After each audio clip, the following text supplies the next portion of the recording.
afternoon.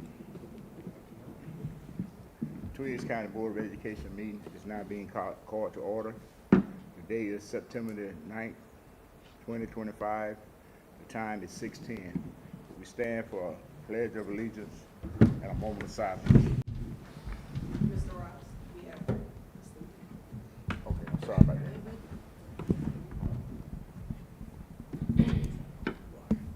Hello, my name is Camille Barr. I go to JES, and I am 9 years old.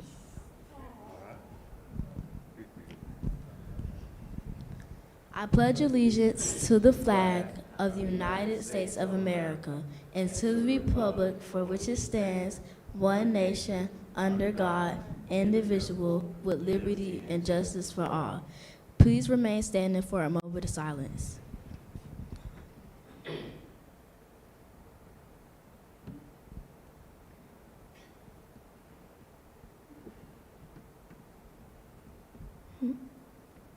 Thank you. Thank you. Sorry about that. I was put in a, I was thrown in the briar patch pretty quick, so. Let's give this awesome JES fourth grader Camille Bond a round of applause. Camille, you are a natural for the Pledge of Allegiance. So I want to present you with this certificate, and it reads,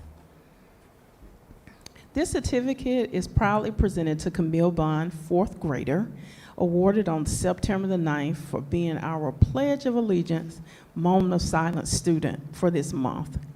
So let me give you this one. So Camille, you're gonna go up with the superintendent right there. Take a picture. All right.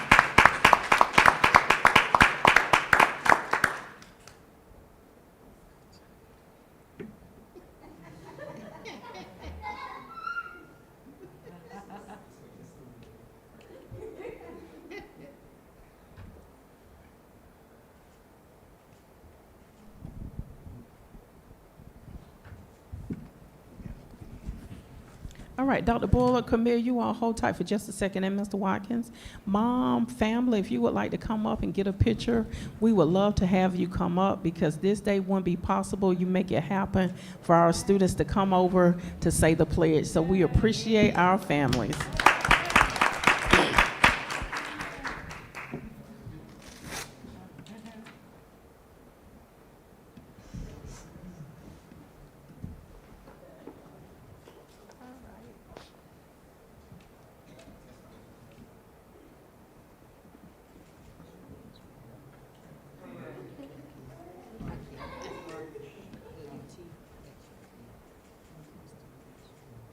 Thank you so much, parents. Appreciate you.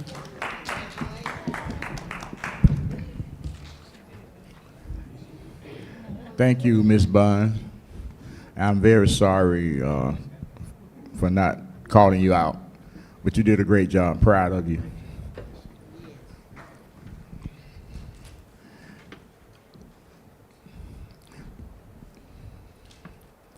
Next on the agenda is the approval of tonight's agenda.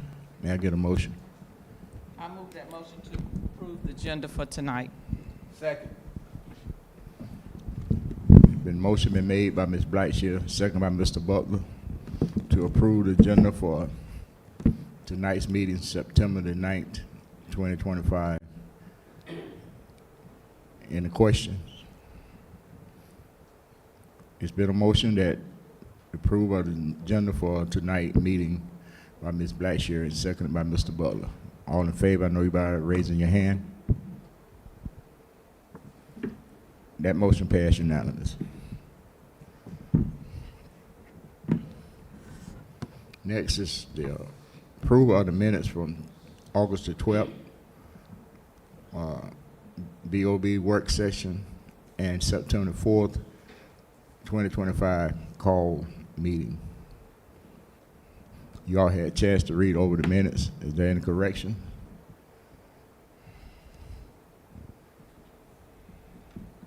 If there's no correction, the minutes stand approved as written. Ms. Blackshear, act the statement, please. Thank you. In accordance with regulations set forth by the Georgia Ethics Commission, it is the duty of every board member to avoid both conflict of interest or interest of such conflict. Does any board member have any known conflict of interest? Seeing none, we will proceed with our agenda. Thank you, Ms. Blackshear.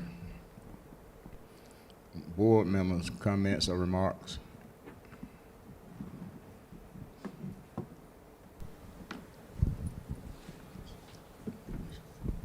No comments from the board.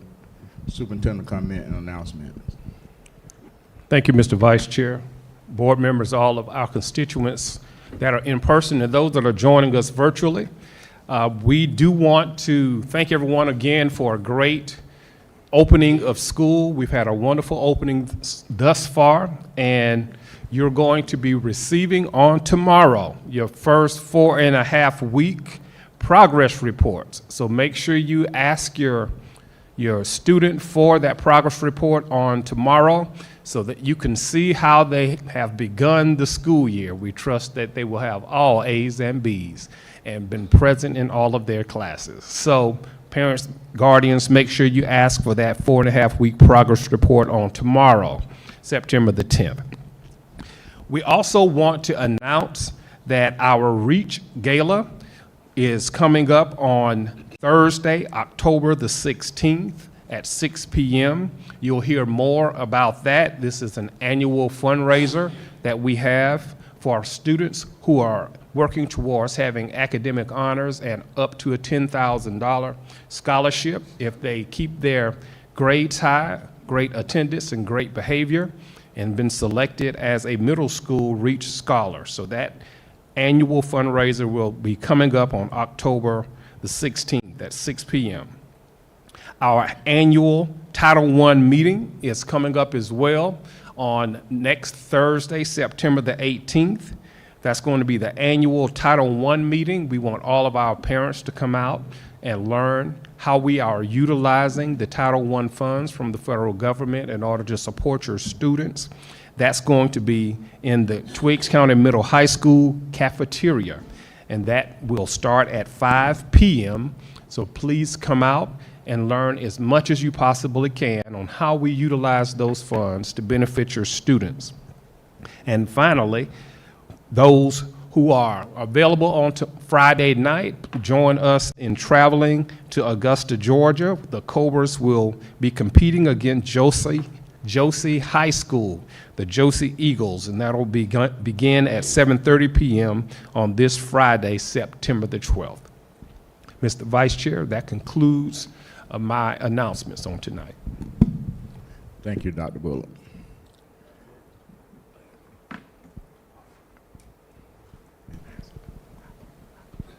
I digress. I do have a special announcement that I'd like for Ms. Denson to come forward and present. Ms. Denson, please come forward. She has a special presentation on tonight, and I apologize, Ms. Denson, for overlooking your name on the agenda. No problem. Vice Chair Rouse, board members, Dr. Bullard, Superintendent, it is my pleasure to present to you the FY26 Economic Development Partnership Designation. I'll begin this presentation with our vision and our mission. Our vision is generating excellence, one team, one goal, and our mission is to inspire, challenge, and prepare all students to compete globally.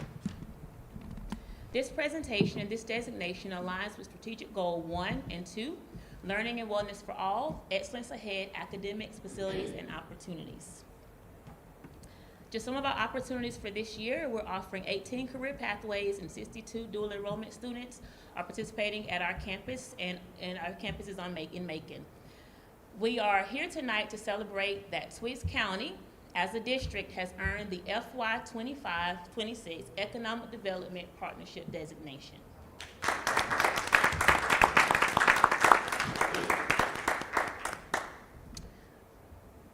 Affectionately called the EDP, is a Georgia DOE program that recognizes school districts excelling in aligning their career, technical, and agricultural education programs with regional workforce needs through strong business and industry partnerships.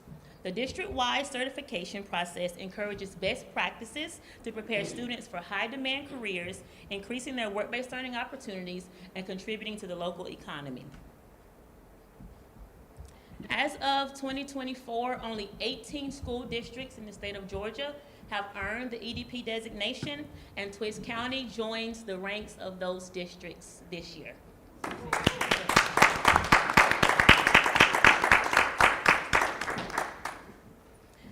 The EDP program is supported by Georgia Power in partnership with Georgia Power, and I am very grateful to say that they have afforded us an opportunity to attend the Georgia Economic Development Association Conference, which is next week, where we'll receive our designation, and they have also paid for a year membership for the CTAE director in GEDA.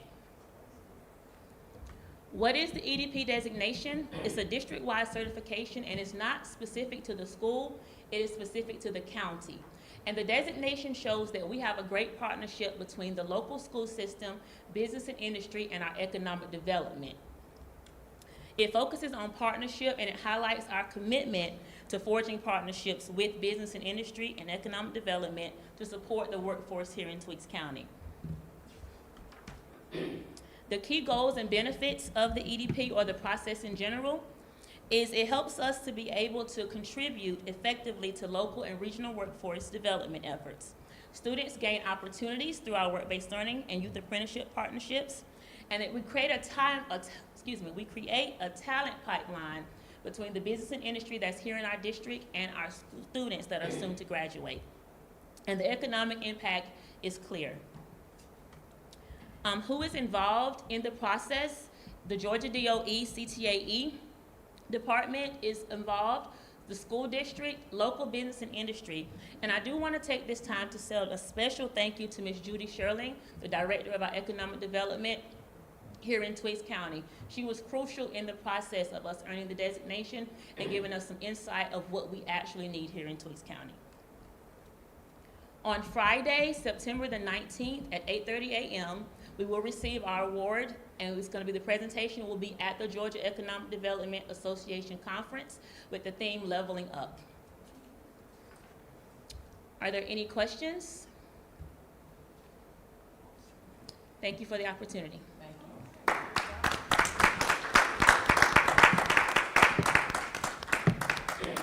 Thank you, Ms. Denson. Now we'll move to our business agenda. District request, action item, Dr. Bullock. Thank you, Mr. Vice Chair. Again, these field trip and fundraiser requests do align with our vision and mission as well. And they're quite a lengthy list on tonight, and that's because we have four of our organizations who have already planned for the entire school year. So they do want to seek your approval for their annual plan for field trips and or fundraising requests. And those programs are the Program for Exceptional Students, the Family, Career, and Community Leaders Organization and Club, the Future Farmers of America Club, and the JES Beta Club. And those organizations, of course, make sure that our exceptional students are ready for transition into the workforce once they leave our school district. FCCLA ensures that our students are prepared for economic careers in areas such as culinary arts, hospitality, human services, social work, psychology, and our FFA focuses on careers that are science-related, business-related, or technology-related to the agricultural industry in Georgia. And of course, our Beta Club encourages academic excellence, community service, leadership, and character. On the 12th of September, our third graders at JES ask your permission to travel to Macon Museum of Arts and Sciences to study different types of rocks, fossils, and Georgia animals. Mr. Shepherd with the FFA would like your permission to travel with the FFA on the 16th to land judging, which is at Camp John Hope in Fort Valley, Georgia. On the 24th of September, They would like to have a Central Georgia Technical College campus visit in Warner Robins to prepare students to have an opportunity to see Central Georgia Technical College for possible post-secondary education. Ms. Capice and the science teachers would like your permission to travel to the Academic Outreach Governor's Mansion, the fifth graders from JES on the 25th. Also on the 25th, the FCCLA would like to take a college tour, and that college tour would be at James P. Brawley Drive in Atlanta, Georgia. The FFA will be traveling to an FFA competition, and that competition will be in Fort Valley on the same day. And the PEC department would travel to Goodwill, which is in Macon, Georgia, in order to prepare those students for job-related skills. We have checked, and we do have transportation and drivers for all of those events. We also would like to take students on a college tour to Georgia College and State University, and that will be on the 2nd of October. The FCCLA would also like to travel to their fall leadership rally in Perry, Georgia on the 8th of October, and on the 15th and 19th, they'd like to participate in the National Fall Leadership Institute, and that will be in Orlando, Florida. Excuse me. The first graders at JES like your permission to travel to Calhoun Farms, and that's to obtain and evaluate and communicate information about the basic needs of plants and animals. Ms. Williams would like to take the PEC department to South Georgia Technical College, and again, that's to visit to explore post-secondary opportunities. The Beta Club at JES would like to travel to LaGrange, Georgia to the Leadership Summit. The JROTC would like to travel to Dublin, Georgia to participate in the Military Ball, and they'd like to participate in the Fall Festival Parade. That will be on the 1st of October right here in Jeffersonville. The FCCLA would like to participate in their Fall Leadership Conference in Covington, Georgia.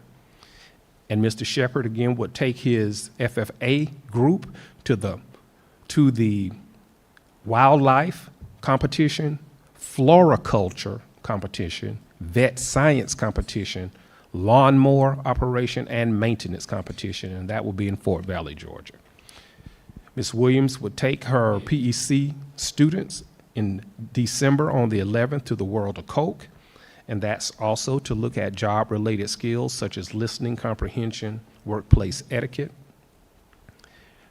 The high school would like to take the students, not the high school, the JES would like to take their 3rd, 4th, and 5th grade students to Georgia College, and that is to witness the Nutcracker Ballet at the Russell Auditorium, and that's to support the Readers Theater and to watch the actual performance that the students will be reading about. Ms. Williams would like to take the PEC department in December on the 18th for their annual Walmart Christmas shopping and lunch in Macon, Georgia. The FFA would like to participate in the agricultural sales competition in Fort Valley, Georgia. That will be in January. The PEC department would travel in January to the Tubman Museum to see the Martin Luther King Jr. exhibit that will be in Macon on that day, and that will be on the 23rd of January. On the 11th of February, the FFA would travel to Fort Valley for the agricultural ed competition and poultry competition. And that will be on the 11th of February as well. They would travel back to Fort Valley for the forestry competition and the parliamentary procedure competition on the 12th. And JES's 4th graders would travel to the Macon Mayhem School Day game in Macon on the 26th of February. The PEC department in February would travel to Atlanta, to the Atlanta airport to see the Delta Flight Museum. And they were planning their annual trip, which would be an out-of-state trip, with all of their planning for the year and fundraising to travel to Washington, D.C. They'd like to visit the Lincoln Memorial, the Washington Monument, and the Smithsonian Museum, and that will be in March the 9th and on March the 10th. The PEC department also would travel to Lane's Peaches in Fort Valley in April, and the fundraisers that are in place to begin to raise monies for some of these events. The high school would like to have a sponsorship ads sold for homecoming, the 22nd through the 15th of September. They'd also, all schools would like to participate in the United Way contributions it's a district-wide initiative. On last year, we raised $7,000. The goal this year is $7,500 to give to United Way to support Twiggs County. The varsity boys basketball team would like to raise funds for their summer camps and for bus drivers. They'd like to do that. Also, the cheerleaders would like to have a cake raffle and a Gain and Tide basket raffle, and that will be led by Miss Mia Hunt. The PEC department would also like to put together and sell a cookbook. They're going to actually test out the recipes here at the high school, and they'll put together a cookbook that they can sell and share with family, friends, and the community, and that will be September through February of 2026. The PEP Squad at JES would like to have Pie Teacher fundraiser, and that would help to raise funds to pay for their equipment, their potential field trips and uniforms. The Beta Club would like to sell Kona Ice in September. In April, they'd like to sell cupcakes as well, and again, that is to raise funds for their summit, their state, and their national competitions. Ms. Owens would like to raise funds for the National Honor Society by having a nacho and cheese sale, and the JROTC would like to have a chocolate bar fundraiser in order to raise funds for JROTC equipment. The Beta Club also in November and in February and March would like to have a fall goodie bags sale, a Krispy Kreme donut certificate sale, and a Beta Fest student and faculty basketball game. And again, all of those funds will be used for the state and the national competitions. And finally, the boys basketball team would like your permission to have a Cobra season tip-off game, a game against the players and the coaches, and that would be used to raise funds for the basketball camps and for transportation. That concludes our field trip requests and fundraisers, and again, most of those are for the entire year for 4 of our clubs and organizations.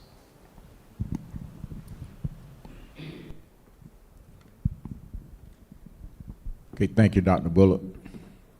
May I get a motion to accept the field request from the superintendent? I move that motion. Second.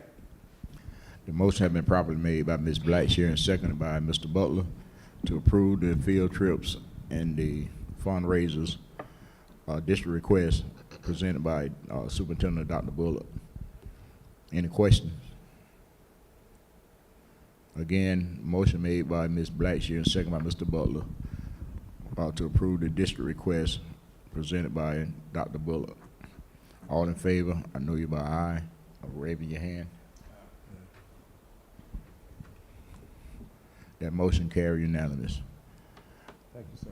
Now that the chairman has come to relieve me, I'm proud of him. Thank you. It's in your hand, Brother Chairman. Thank you, Mr. Rouse. And I apologize for being late. I had some business I need to take care of that was a bit urgent. But anyway, this time we'll hear from Ms. DeSakis, which substitute teacher update.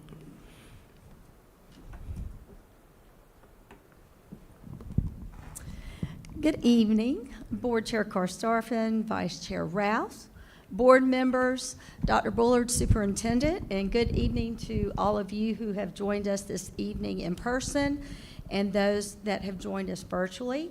I'm going to share with you some information and an update on our substitute list that we have this year.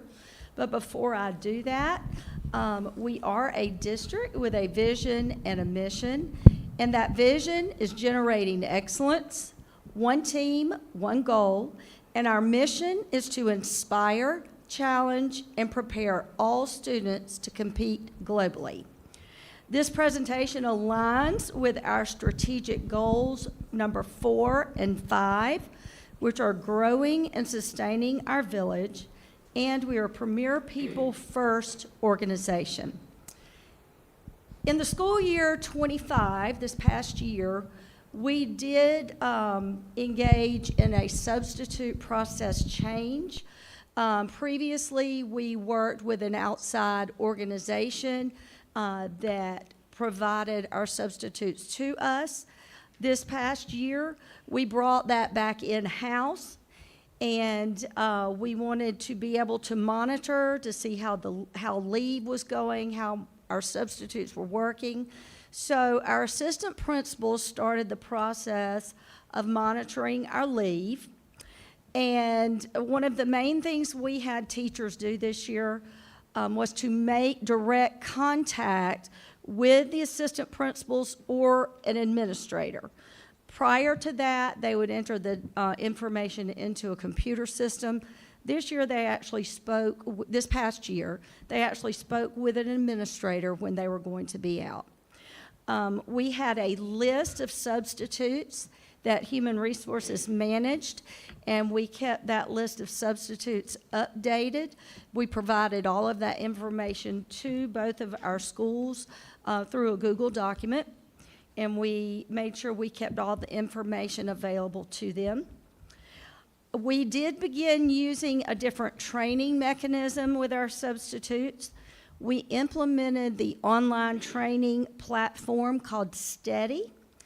And this platform provides 10 hours of training to our new substitutes, which is approximately double what the state of Georgia requires. Prior to getting a certificate, each substitute has to complete an assessment before they can get the substitute and send that information to me. And because it is available to them online 24/7, they're able to complete that program on their own time. Additionally, after they complete the training, they have a year that they can access all of that information, as well as they are given access to a social media page where they can share ideas with other substitutes. Now, we did have some substitutes this year that were certified teachers.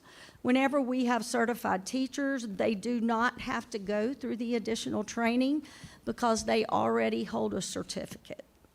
Now, throughout 24-25, we did have 6 individuals that completed the Steady training that we added to our list.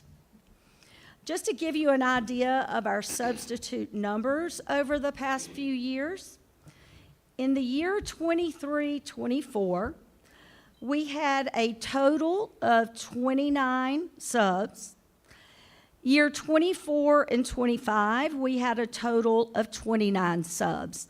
Now, of course, the number, while it looks the same, some of the names changed, and we had some that left and some that joined us.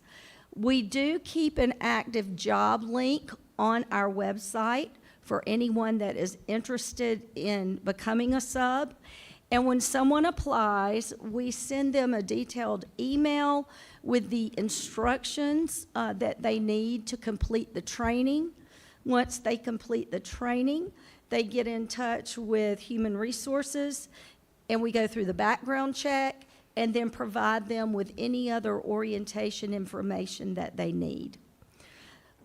To look at the fill rate over the past few years, in FY 23-24, when we looked at how many positions were actually filled throughout the year, we had an 85% fill rate. For 24-25, we had a 92% fill rate. And then we actually were able to hire one of our substitutes as a teacher this year for FY26. And then finally, the best part, in 23-24, we spent $240,708 on our substitutes. In 24-25, that number reduced to $201,481, which gave us a savings of $39,227. Any questions for me?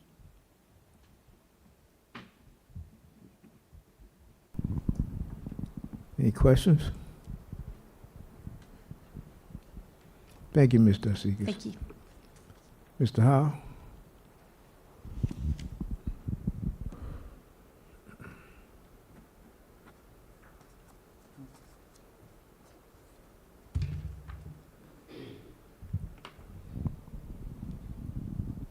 Good evening, Board Chair Christopher, Vice Chair Rouse, board members, guests virtually and in person.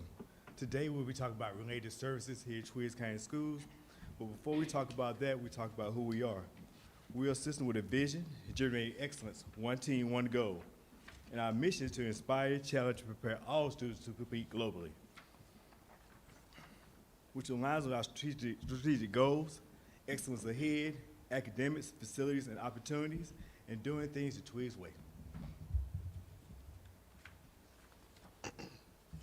So we'll talk about FY26 related contract services.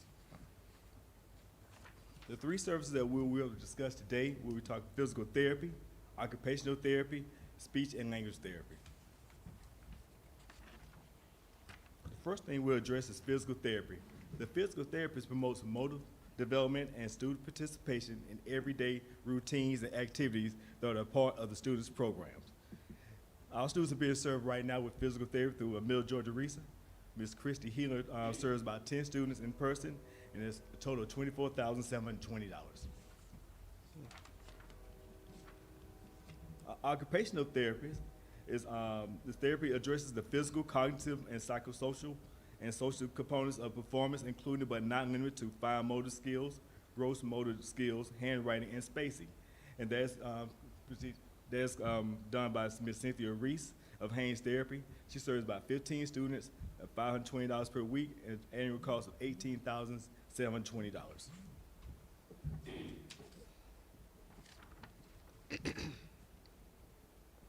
Our last related service is speech and language therapist. The speech language pathologist works with students with communication disorders, including but not limited to articulation, production of sounds, language expression, and receptive. This year we have two part-time therapists. The first one is Dr. Terry Dixon of Speech Therapy Unlimited. She serves our students at JES and the Head Start students that need additional support. She serves about 34 students at $1,000 per week, a cost of $36,000. Dr. Tiffany Scandred, she does our communication dynamics. She serves our access students at JES, Tweeds County Middle High School, Tweeds Academy. She serves a total of 25 students at $1,000 per week at a cost of $31,000 for 36 weeks. Okay. Any questions?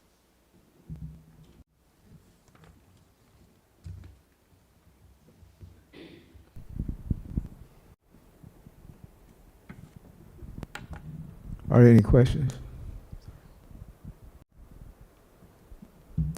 Thank you, Mr. Howe. Thank you. Mr. Reardon?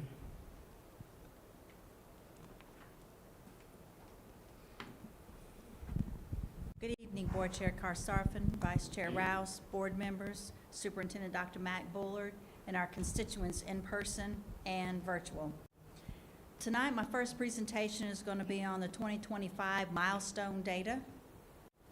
I'll start with our vision, generating excellence, one team, one goal, and our mission to inspire, challenge, and prepare all students to compete globally.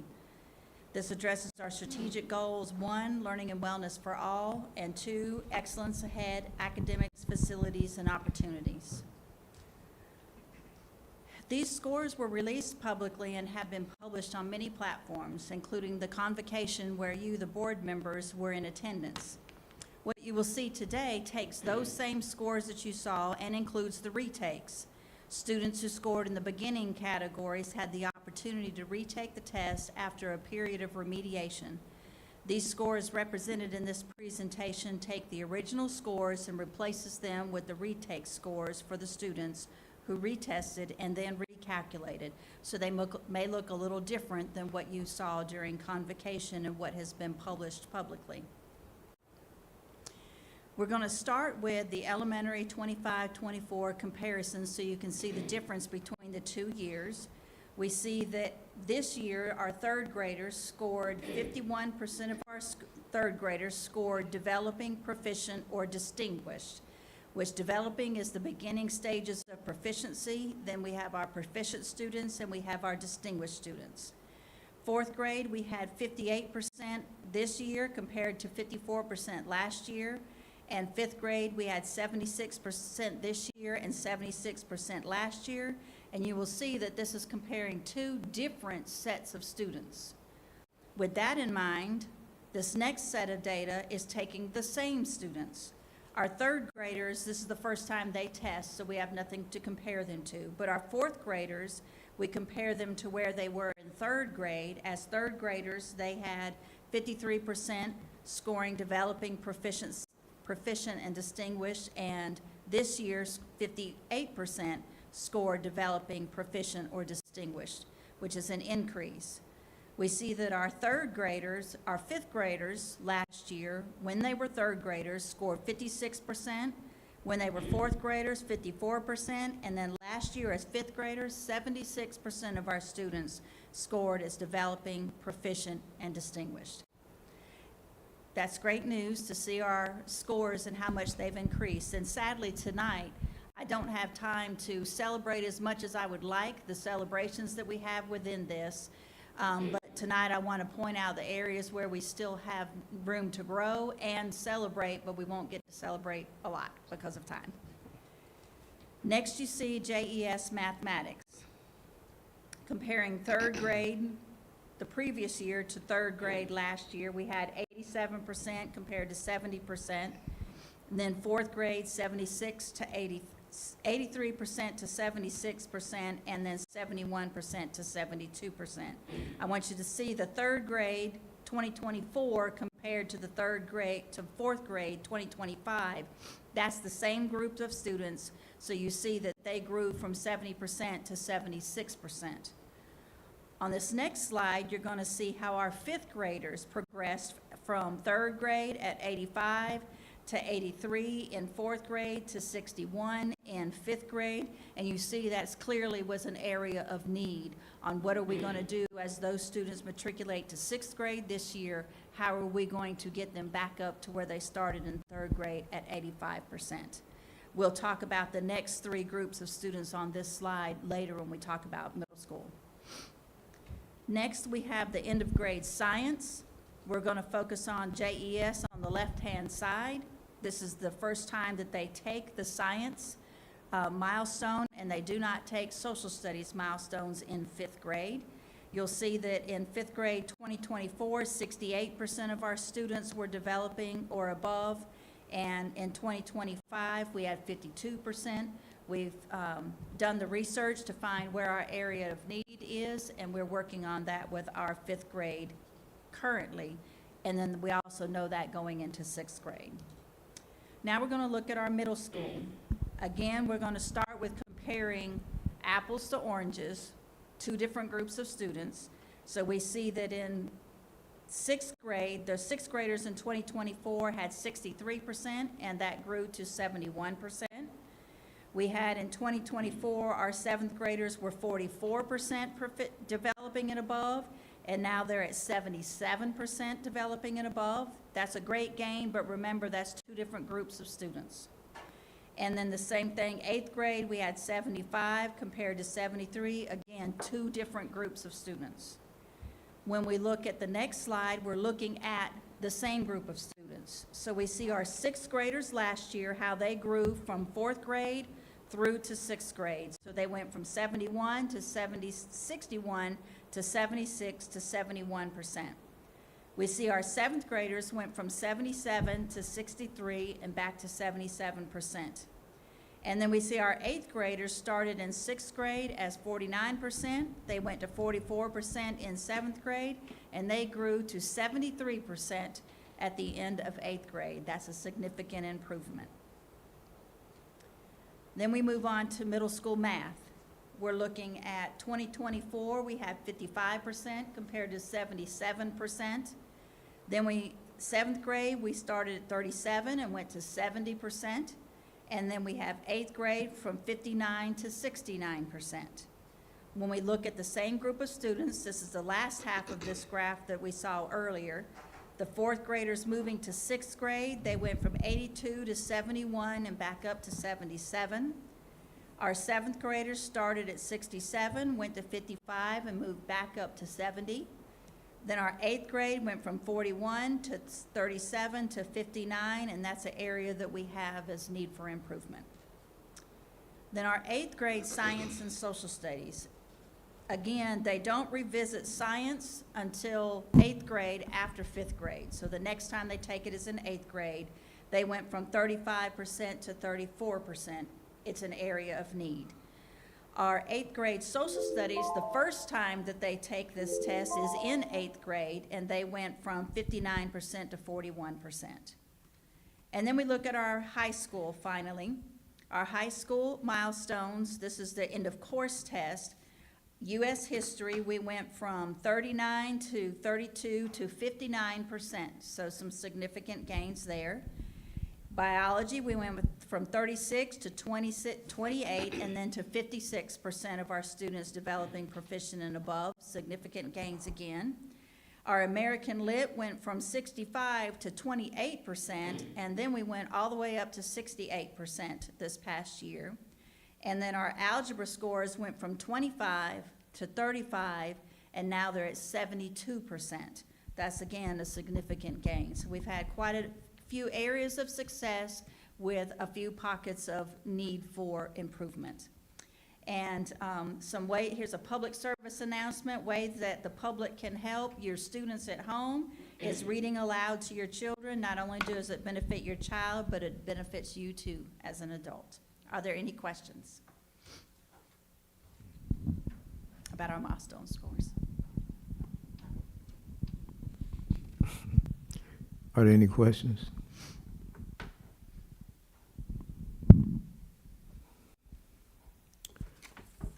Thank you, Ms. Reed,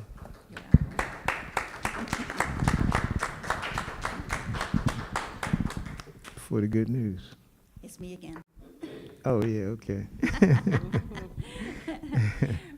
This presentation is on federal programs, the federal program budget update. We've already established protocol.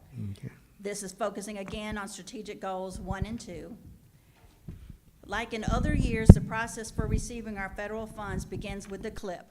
I provided you with the CLIP, the Consolidated LEA Improvement Plan, a digital copy of that. I already presented that to you.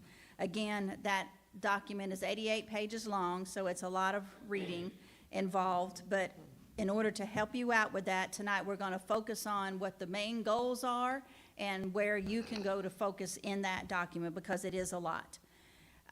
In the Consolidated LEA Improvement Plan, the CLIP, inside of that plan is our needs assessment for the district and the data analysis and our plans for improvement. The actual district improvement plan begins on page 48 of the document that you were provided. And I'm just going to give a quick overview of the goals. The first goal is to improve our milestone scores, and our second goal overall is to improve attendance. Then tonight, this past week, I provided you with the school improvement plan for Jeffersonville Elementary School. The schools also all have a needs assessment followed by a school improvement plan. You have all three of these as well. The Jeffersonville Elementary School Improvement Plan in the document that you have actually begins on page 42. In this, they have three main main goals: to improve instruction through professional learning, to improve the milestone scores, and improve attendance. The Twiggs County Middle School School Improvement Plan in the document that you have actually begins on page 41. It also includes the needs assessment, the data analysis, and the plans for improvement. The three main goals are improving milestone scores, improving climate and culture, and improving attendance. In the high school as well, you have that document. It begins on page 42 in the document you have. And the three main goals are improving milestone scores, improving climate and culture, and improving attendance. These four documents are what drives how we can spend our federal funds. As you remember back this past summer, there was a lot of debate, a lot of things in the news about receiving federal funds, what we were going to receive, if we were going to receive, when we were going to receive. To begin with, they were giving us the Title I, and the state was going to give us Title V, but Title II and Title IV, the federal government was holding that money back. So as we planned for the beginning of this school year, we were focusing on how do we take the money that we have, meaning Title I and Title V, and how do we get all the things done that we did with the 4 title programs into those 2 title programs. And then once we finished getting all those plans together, then they released the funds for Title II and Title IV. So we went back to the drawing board and how can we best utilize those funds across the 4 grants? And that's what we're going to cover today. So these funding sources support the goals and the action steps, which if you look at those district and school improvement plans, it further defines the goals and the action steps, which that's where the work happens, is in the action steps. And it supports the action steps of the improvement plans. So Title I is for improving student achievement. It is $532,510. It's an increase of $12,643 over last year. In this, we have a set-aside for 25-26. In the set-aside, it's the money that we take off the top and allocate it into certain areas. The required set-aside for family engagement, if you receive over $500,000, you are required to set aside a minimum of 1% for family engagement. That number is $5,326. We set aside that plus a significant additional amount to support family engagement. We also, in the set-aside, pay for grant management, the audit of the grant, and indirect costs. It also pays for our district-wide coach and master teacher, our district-wide data retreat at the end of the school year, beginning of the summer, and instructional improvement planning that occurs over the summer. It includes professional learning that occurs throughout the school year. It supports our ESOL students, our English language learners. It supports our homeless students through McKinney-Vento through our Cobra Care Center. And then it goes, the money that's after the set-asides are taken out, then we have our school allocations. That school allocation money is $134,696. It becomes a per pupil allocation of $226 that is divided up among the schools by the number of poverty children within each school. So therefore, Jefferson Elementary will receive $64,184 because their student population has a poverty percentage of 87.12%. The middle school will be receiving $31,640. Their poverty percentage is 100% of their students. The high school will be receiving $38,872, which their poverty percentage is 74.78%. Overall, Twiggs County Public Schools has a poverty enrollment of 85.63%. Our total enrollment is 696 students K through 12, and of those students, 596 of them are considered to be students of poverty. Then we have the Title II grant. This is one of the ones that was held back from the federal government, and then they released it to us. It is $66,984. It is a reduction of $1,434 over last year. Title II can be used for improving teacher quality. It is covering our induction program, our professional learning, our gifted endorsement, and our program management. audit, and indirect costs. Title V is $61,109. It's a reduction of $3,931 over last year. It is made up of two grants, our Title IV and our Title V. You see there what the Title IV and Title V money is and how the reduction came to be $3,931. It supports our PBIS program management and software. It supports our after-school and summer school bus drivers. And as a reminder from what Dr. Bullard had originally said, our annual Title I parent meeting goes into more depth on how this money is being spent, what it covers and why, and our school goals and how the budget supports those goals. And we will also talk about the mission of communities and schools. There will be a meal provided for the first 60 attendees, and it will be provided to our students and families only. Are there any questions?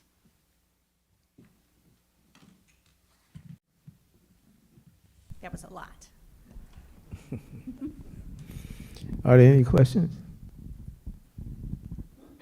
Thank you, Ms. Reeder. You're welcome. Dr. Griffin Stewart.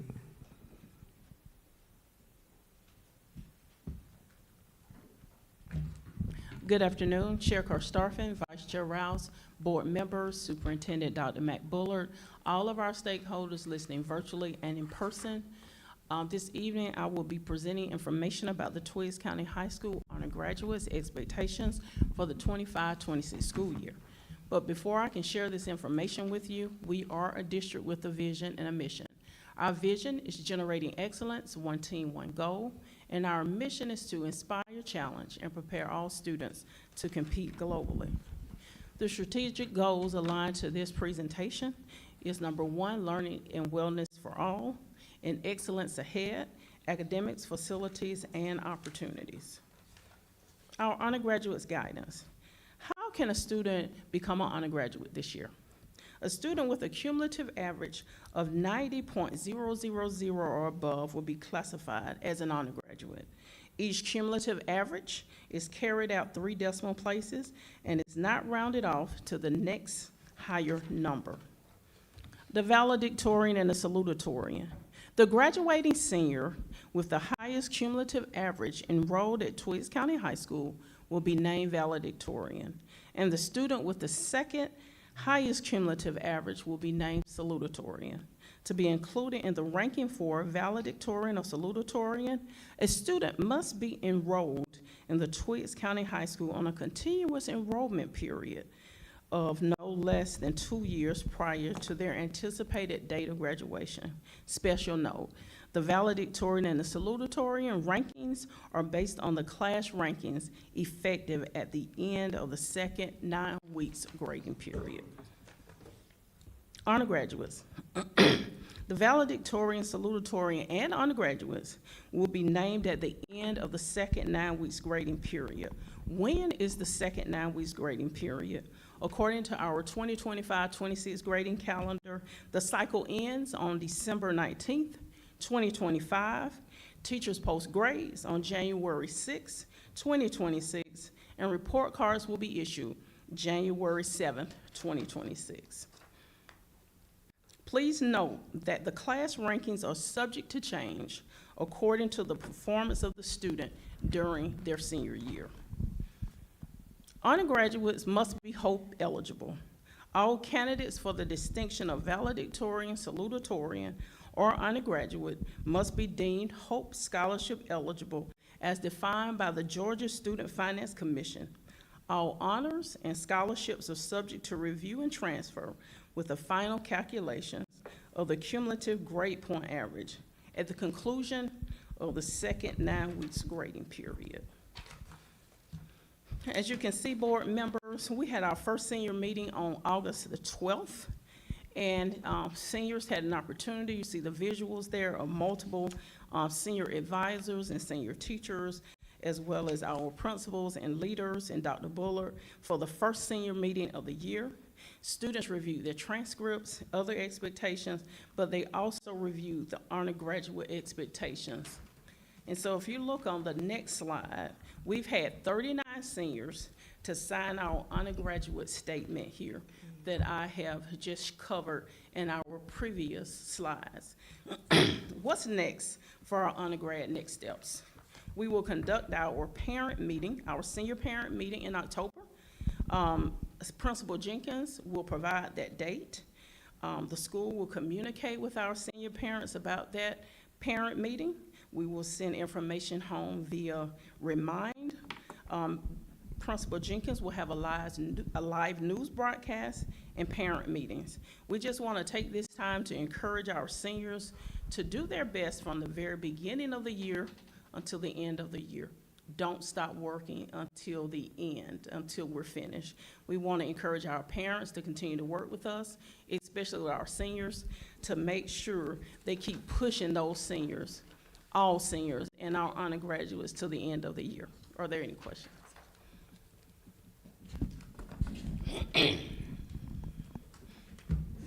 Questions?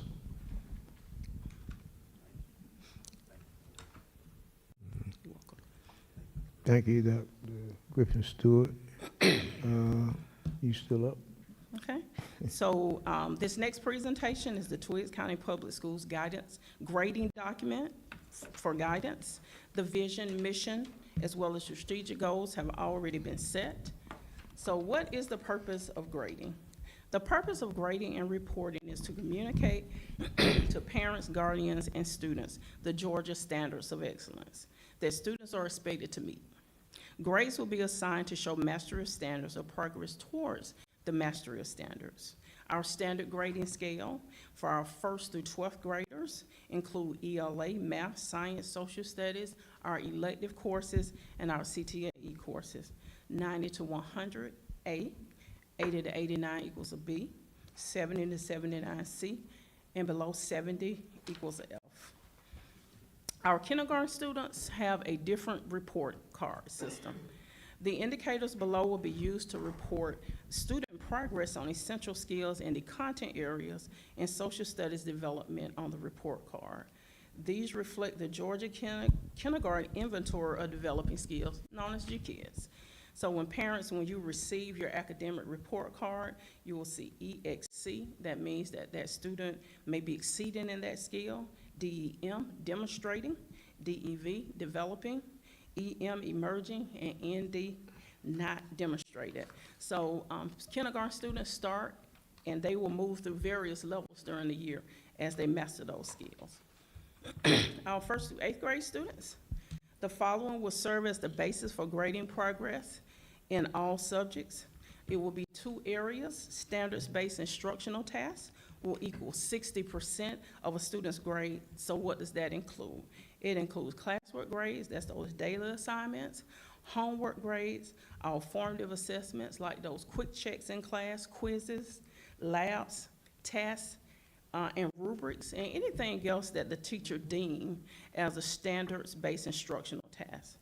Formative grades includes anything that teachers assign during the course of a unit that informs the teacher on a student's progress towards meeting the standard. That's assessment for learning.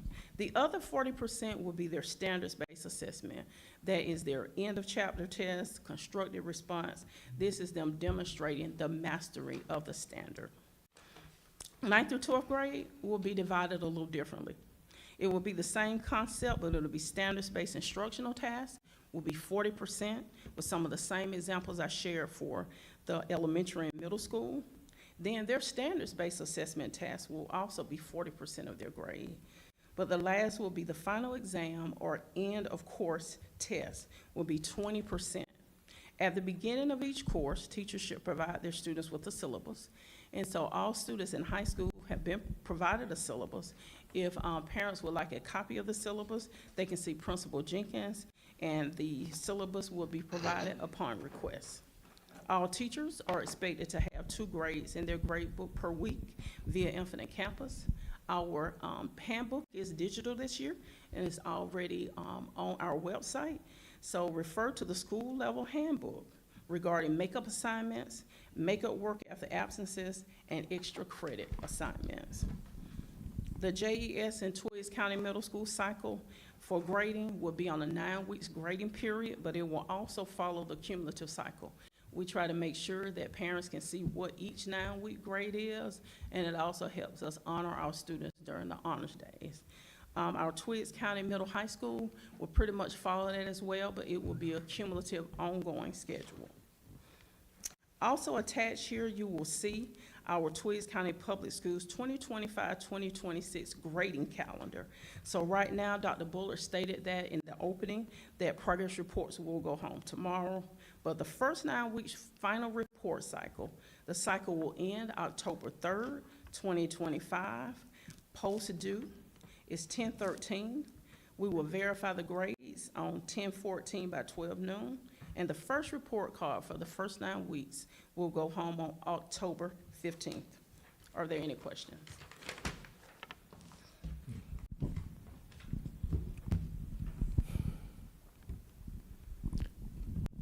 Are there any questions?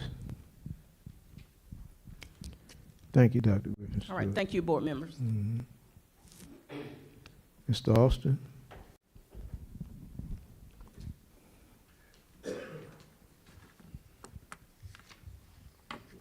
Good evening, Board Chair Christopher, Vice Chair Rouse, board members, Superintendent of Schools Dr. Bullard, constituents in person and virtually. I'm presenting our FY27 budget calendar, and it does support our vision of generate excellence, one team, one goal, and our mission to inspire, challenge, and prepare all students to compete globally. It is a budget document, so it does support all 5 of our strategic plan goals. So we typically bring the budget calendar in January, but I wanted to illustrate to the community, to the board, what we do from September through December. And if there's any feedback and questions upon that, this is to show guidance on this process in its entirety. So in September, this particular month, is our baseline and strategic direction. We're presenting the budget calendar on tonight. We have preliminary discussions as a senior cabinet and the leaders in the school district about long-term goals and staffing. Master schedule review from all schools. We do review salary, benefits, vacancies, and data trends of current staff, determine any high-level budget priorities, and review cash flow burn rate and make projections. Cash flow burn rate here just means that we're monitoring the dollars that we have available until we receive our taxes in October-November period. In October is a data-heavy month. We have CPI FTE student class, which drives our funding from our state allocation, grants, positioning, equitable service, and allocation for our title programs and IDEA, which Ms. Reardon has done her presentation on tonight, and forthcoming, Mr. Howard will present his information as well. In November, we will talk more about open enrollment numbers for state health benefit. We have talked over the past 2-3 years about the increase in state health benefits, so monitoring how many people are enrolled is important because it helps us project any local costs that we'll have to pay that the certified staff, of course, they're funded through the state. We'll look at staff and administrative needs for the upcoming year, including succession planning, attrition, and resignation. We'll review our organizational charts, review of work and payroll calendars as well. In December, it's the capital planning and SPLOST review. We'll look at our capital needs for the upcoming year. It is best practice for us to plan capital expenditures a year or two in advance, so we try to stay ahead of that. And then instructional and resources review, ensuring that all the things that we have in place instructionally, we are planning for that for the upcoming year. In January of 2026, we'll look at what we theme as the salary schedule plus HR and budget framework. We'll review all of our salary schedules, review our staffing plans and allocation, and adjust fiscal year 2026 budget at mid-year point. Preliminary financial projections will take place in February. The projections for fiscal year 27, 28, and 29. We'll establish our cash flow calendar and cash burn ratios, again, projecting out needs as we go into the last quarter here. And then we'll look at also approval of personnel recommendations. In March, we'll build operating budgets. This is non-salary budgets. We'll build those. We'll work with our board members as well, providing the feedback that you all will have for us, as well through the superintendent office and department heads, will determine if the proposed budget frameworks are resilient to unexpected changes in political, economic, social, technology, environment, and legal.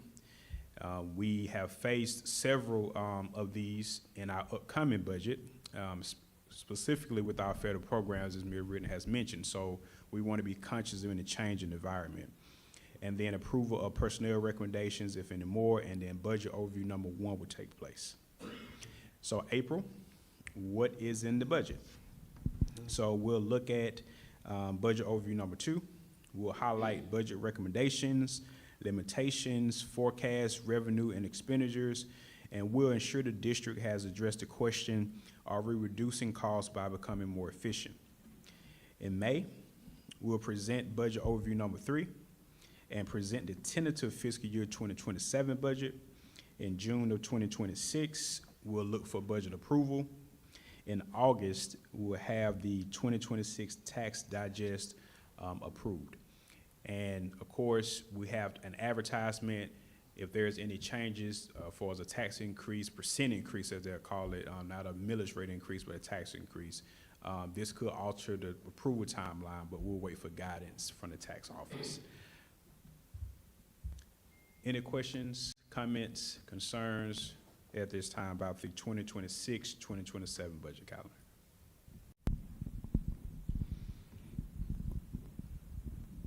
I just would like to say something, Mr. Chair.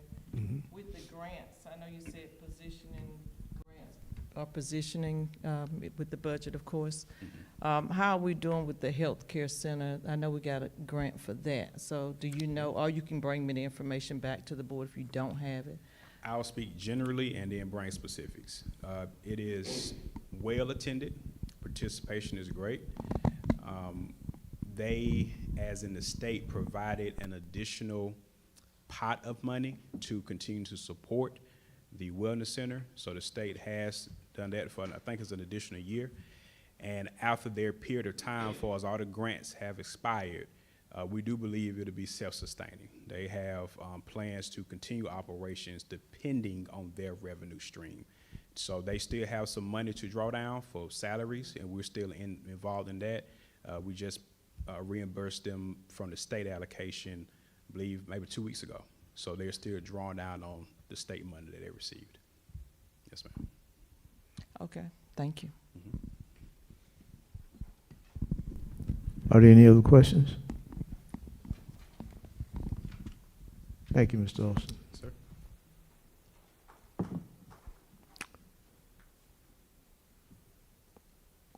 Well, this time we're going to move into our executive session to discuss personnel matters, future acquisitions of property, pending or potential litigation, school safety, or cybersecurity. Can I get a motion to move into executive session? Okay, a motion has been properly made by Ms. Blackshear and second by Mr. Butler. Are there any questions? Okay, the motion is to move into executive session. All in favor, raise your hand. Okay, the motion passes unanimously. Thank you.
Okay, can I get a motion to return from executive session? So moved. Second. The motion to return from executive session has been properly made by Ms. King and second by Mr. Rouse. Is there any question?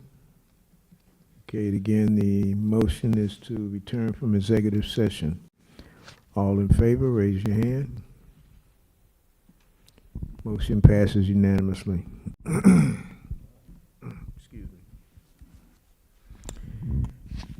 At this time, can I get a motion to accept the superintendent's recommendation for one resignation, EID number 3411?